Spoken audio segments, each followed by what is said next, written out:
समाହାର कवितांजलि channel को मु अनामिका स्वागत करुछि आपण समस्त को। कवि शरत कुमार दास को कलमरु आपण समस्त आउ एक सुंदर कविता। कवितार शीर्षक चिलिका जलरे बुंदा बुंदा रक्त छिटा।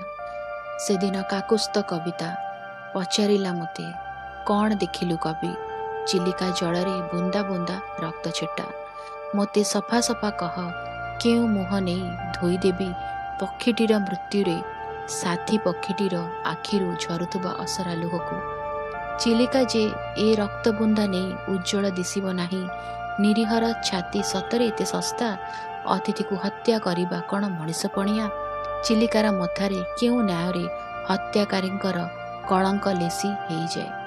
मते उत्तर दे कवि, मो रक्तरे ए रक्त छिटा मिसी तोळे शत शत मुर्मुषर कुह।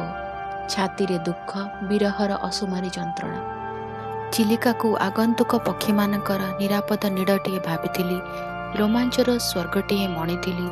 केमिति कहिबी लहु लुहर से विस्तीर्ण इलाका। एबे प्रति संजरे प्रति सकाळरे दुख अवशोषर ज्वालारे मोर प्रतिटी धाड़ीरू खसी जाती शब्द पर शब्द। कह केउ बड़ी मारे तो कलम मुनरे मो रसरस छबिला कविता।